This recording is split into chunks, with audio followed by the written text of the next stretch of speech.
What is going on, everybody? How you doing there? What is up? This is Lakers Talk with Gerald. I don't know if you guys know I'm actually doing this episode. This is episode 102, but I'm just getting something going on my laptop right here because I'm gonna start a live episode on Podbeam also, so people can call in. So you're gonna see me do this on the video, and then I'm gonna be simultaneously recording and interacting with people on Podbeam live. So some people may call in, they may not. Who knows? But it does have that opportunity and that ability. All right. Hello, everybody. How you doing? Welcome to Lakers Talk with Gerald. This is episode number 102. We just recently went over my milestone of 100 episodes, and man, it's a beautiful thing. You know, glad to be here. Glad y'all joining me and y'all riding with me. And you know, I'm doing more of these videos now because before I went a long time with only doing just the Podbeam podcast, and I was recording it, and you can go find it on all the places that you can find Podbeam or podcast at. So today the topics are, we're going to go over, the Lakers just played the Indiana Pacers in the scrimmage. I believe it was the 5th game out of the 8 bubble games that we're going to play. So that's one of the topics. We're going to review the game, what I thought, how we did, who did what, who didn't do well, who did well. I'm going to talk about all those things. I'm going to kind of go over the stats also. I'm going to just break it down, and you can see how many baskets, how many points, rebounds, assists, all that good stuff. And then I want to talk about what do we think, because at the end of the day, we lost. We lost to the Pacers. What does it mean? Am I worried? I'm going to talk about that.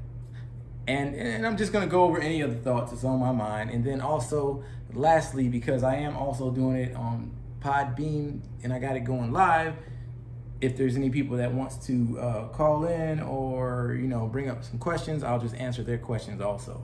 All right, guys? All right, so first off, review of the game.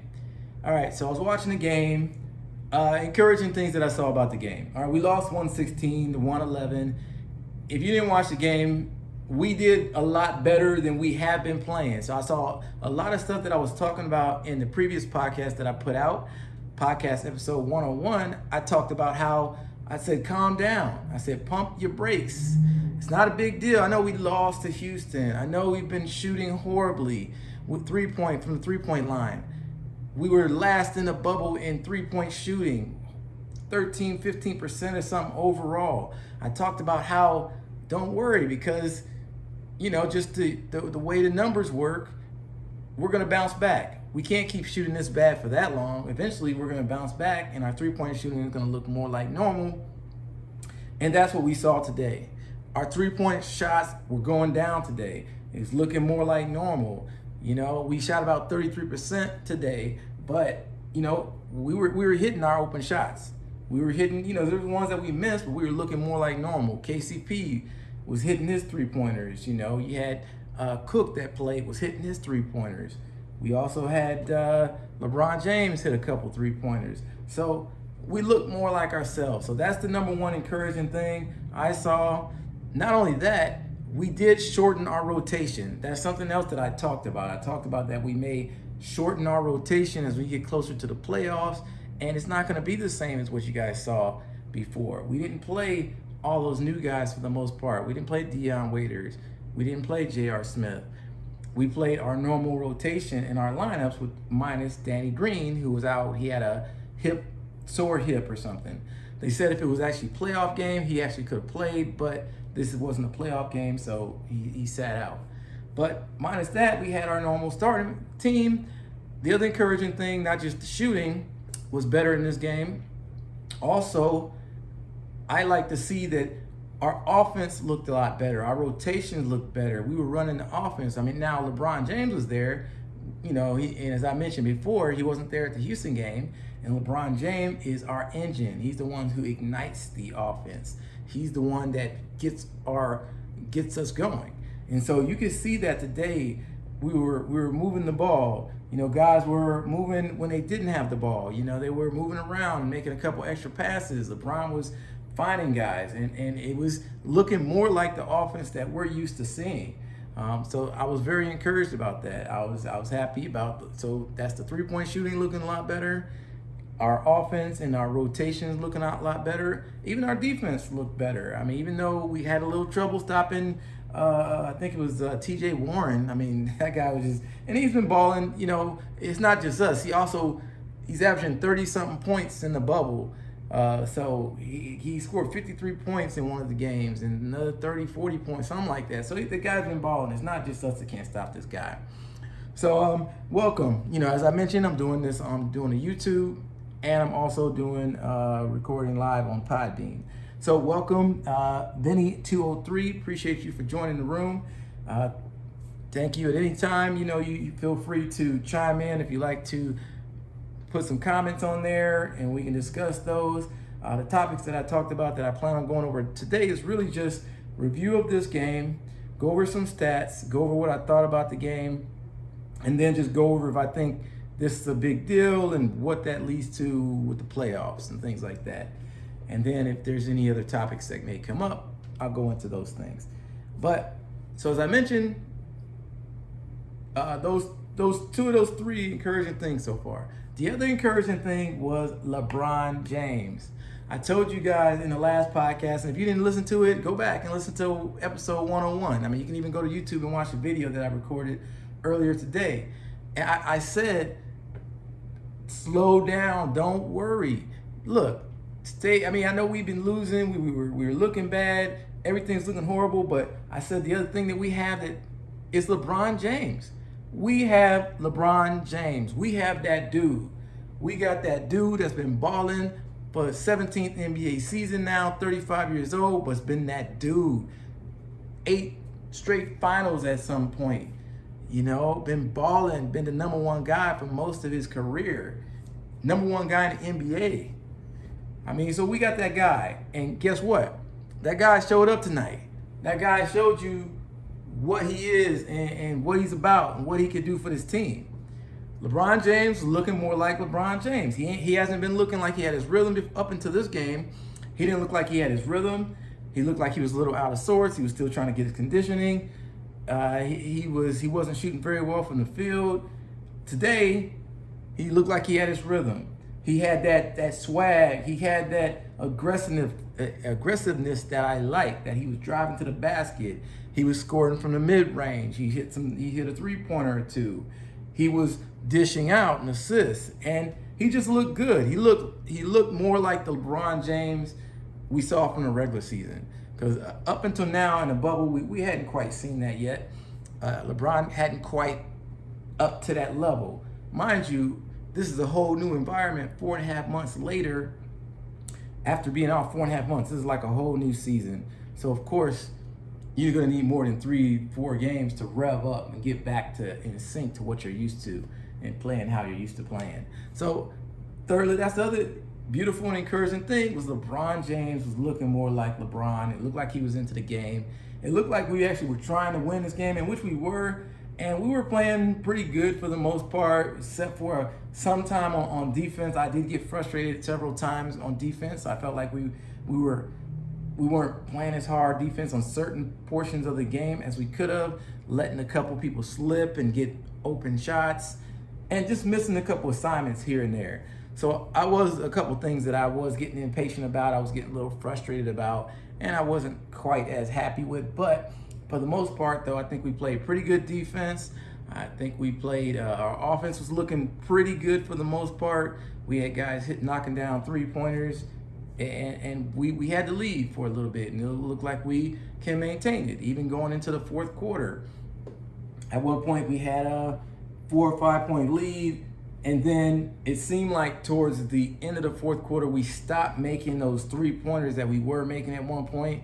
So we didn't make them when they counted. You know, it's just, and then T.J. Warren started hitting threes and hitting shots, and it just took us away from this game. We should have had this game, to be honest.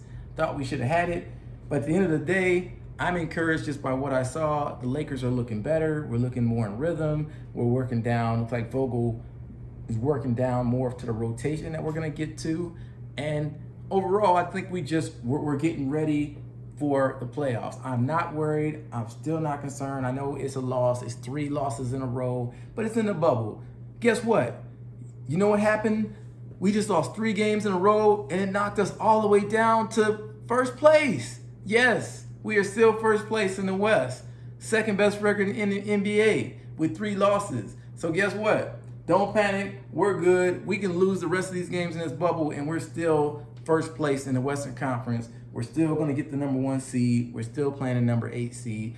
Our biggest thing is just to get our rhythm, get back healthy, get our rhythm, make sure we were running on all, cylinders, and we're healthy going into the playoffs. So I was encouraged by this game. Now, things that I was a little discouraged about, which I'm not worried, but just things I was discouraged about too, is that Anthony Davis. Anthony Davis, he was getting double teamed the whole game, just like the previous game, but he didn't shoot very well.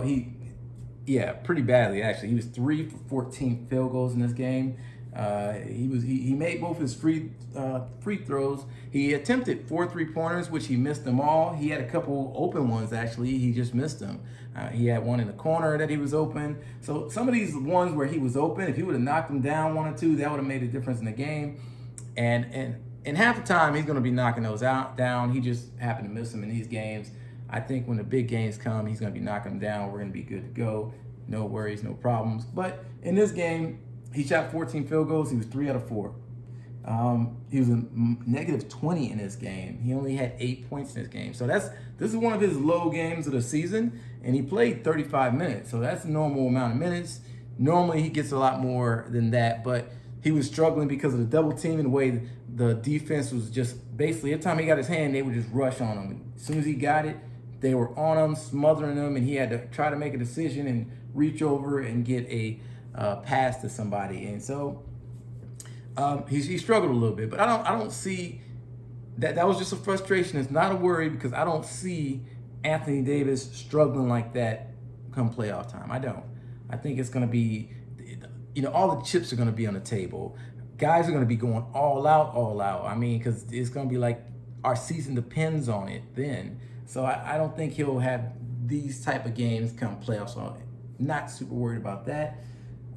LeBron James, outstanding. He was 13 out of 24 field goals. So you can see he was attacking. He was being aggressive. That's one of his higher numbers for field goals. Expect something like that come playoff time because he's going to need to be playoff LeBron. So he was 2 from 6 from the 3-point line. 33%, that's decent. That's all right. That's just slightly below his average. His average is right around 35%, so it's not much more than that. So that's about what you're going to get from LeBron James on an average night. Some nights he might be even better than that. But that's about average, so that was good. He missed 3 free throws. He was 3 out of 6 free throws. He could tighten that up just a little bit, but he had 31 points. 31 points. He had a plus 13 in the game. He was 31 points, 8 rebounds, 7 assists. LeBron James doing LeBron James things. He had 1 block also. Anthony Davis also had 2 blocks, which I didn't mention. He had 2 blocks, 8 rebounds, 8 points, and 2 steals. So doing his thing. Let's see who else in the game. I'm just going to quickly run down over a couple of the stats. I'm not going to focus too hard on it. McGee played 13 minutes in this game. He usually only plays about that many minutes. They play him beginning of the first, usually quarter, and the beginning of the third, and they usually don't play him much after that. So he played 13 minutes at 5 points, 4 rebounds. We had Caldwell Pope who started. He played 32 minutes. He had 8 points. He ended up knocking down 2 out of 4 three-pointers. So that's what I was talking about. 50% 3-pointers. Look, that's encouraging because we've been seeing everybody missing them. KCP had been missing his shots, his 3-pointers. So it was encouraging to see him hit a couple 3-pointers and only, 2 out of 4. That's damn good. Caruso started also. Caruso ended up playing 27 minutes at 5 points. He ended up hitting 1 3-pointer. He was 1 out of 4, not the greatest, but he hit 1. So he participated in the 3-pointers this game. Kuzma came off the bench, ended up having 11 points. He ended up hitting 1 3-pointer, even though he was 1 out of 5. Kuzma also had an off night along with Davis, even though up till this game, Kuzma had been playing really, really well. This game, he not so much.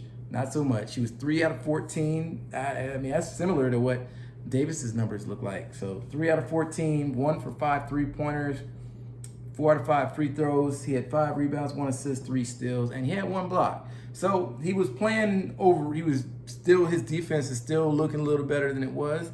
You can see he's hustling. He's trying to do those things to help the team win, even though we didn't win today, and those things could have been better. And yeah, if Kuz would have stepped up, got us at least, if he would have made 2 or 3 more field goals of the ones that he missed, I think the game would have been totally different. Same thing with Anthony Davis. The game would have been totally different. We probably would have won the game. But it is what it is. Who else?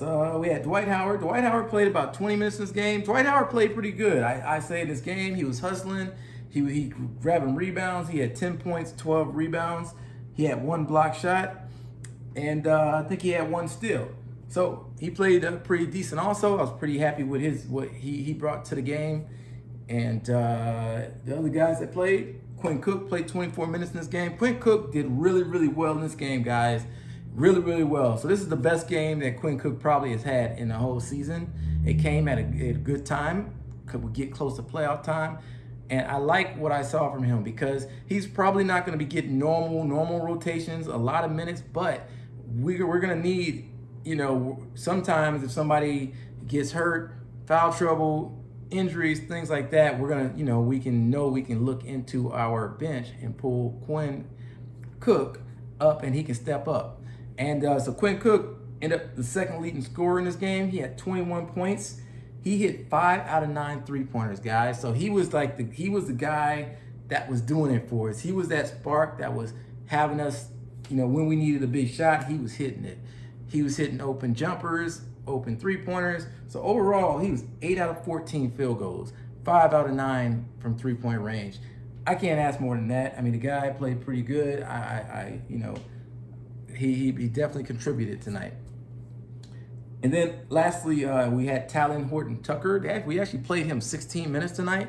So I think Vogel's trying to get him in a little more game action, trying to see what this young kid has. He's 19 years old. You know, supposedly, you know, he did pretty well in the G League, and so he has some upside. So I think he just wanted to get him some run time with the second unit. I don't think he played much with LeBron, but he played a lot in the second unit. He hit a couple 3-pointers himself. He was 2 out of 4 also. So once again, encouraging. Overall from the 3-point line, we were 13 out of 39, 33%. A lot better than we had been shooting. Encouraging game. Lost the game as I mentioned. I told you guys TJ Warren couldn't do nothing with him. He had 39 points. He was balling. But as I mentioned, overall encouraging game. I'm happy from what we had. Even though we lost the game, I'm happy with what happened. All right, everybody. So as I mentioned, still live on Podbean. Vinny203, are you there? Would you like to call in and add the last 5 minutes of this episode? Would you like to jump in, you know, talk about any subjects? Feel free to go ahead and call in, and I will definitely accept you. And you can be on episode 102 of Lakers Talk with Gerald. I would love to hear your voice or your input. That way we can add a little variety or something, you know, to the episode. But so other things to look forward to, right? We got 3 more games left. 3 more games left in the bubble, and then about August 17th, I believe, is when the playoffs are going to start. We still don't know who we're going to play exactly for the AC, because right now Memphis has that 8th spot, but they're just barely holding on to it. Portland Trailblazers are right there. They're right there. I think 1 game behind Memphis. And then right there behind them is the Phoenix Suns. Phoenix Suns just won again tonight. They beat the Miami Heat. So Phoenix Suns have won 4 or 5 straight games in this bubble. So that's how they're coming up from behind. They're right on Portland's heels. There's 3 games left in this bubble. And so the way I see it, everybody's talking about how the Lakers should fear Portland. Well, it's possible Portland may not get that spot because Phoenix is right there. So I believe Phoenix is only a half game, I believe, behind Portland, something like that. So I believe now it's going to be tight because if Portland lose 1 more game and Phoenix wins out the rest of theirs, I think Phoenix might get that ninth spot. They'll get the ability to play Memphis for that play-in. That's if Memphis, they stay there too. But we'll see. We really don't know if it's going to be Portland. We don't know if it's going to be Memphis. We don't know if it's going to be Phoenix. I mean, be honest, San Antonio still has a shot at that 8th spot or that 9th spot too. So it could be any one of those 4 teams. People believe Portland has the best chance to get that. I don't know. We'll see. We'll see how they play these last 3 games. All right, everybody. I think that's going to do it. That's going to wrap it up. That takes us to about 21 minutes. Once again, this is episode 102, Lakers Talk with Gerald. Make sure you follow, subscribe on YouTube, iTunes, iHeart, Radio, Spotify, all that stuff. Everybody, I am officially out.